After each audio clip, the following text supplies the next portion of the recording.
Excel 365 Bible, the comprehensive tutorial resource, was written in 2022 by Michael Alexander and Dick Kuslaika. The book has more than 1,000 pages and is divided up into 45 chapters, which is way too many to say out loud, but I'm going to list them here on the screen. At the time of this recording, it has 4.7 out of 5 stars on Amazon. The 365 version has 110 reviews, but previous versions have even more ratings. This video has 3 parts: what I like about the book, what I don't like about the book, and a 5-star rating, and 1-sentence description of who this book is for. And let's get started right now. The first pro is that this book is comprehensive and well organized. It starts with a basic fundamental overview of Excel and then goes through formulas and functions, creating charts and other visualizations, managing and analyzing data, understanding Power Pivot and Power Query, and finishes with automating Excel and some VBA. The book is organized from beginner to advanced, and there's a nice progression that builds on itself.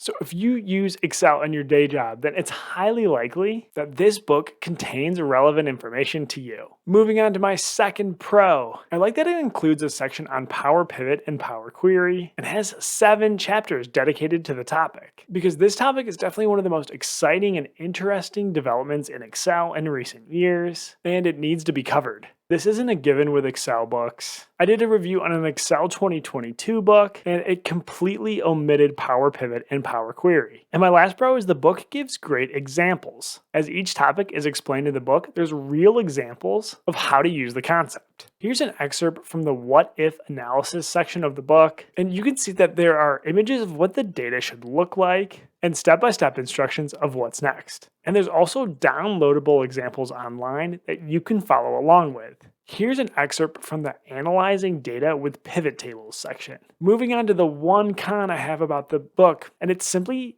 sometimes too big and comprehensive for its own good. For example, the book does cover shortcut keys, which is one of my favorite topics, but it would take a lot of time and effort to develop a list of all the keyboard shortcuts listed in the book because it's just so big. The index itself is more than 20 pages long, but it's a very helpful guide to navigate. But that one con isn't impacting my rating of this book. I'm giving the book 5 out of 5 stars, and it's for anyone, beginner or advanced, that spends a portion of their day in Excel. You'll definitely learn something new and enhance your skill set. And if you're still in the market for an Excel book, check out this next review here, and I'll see you next time.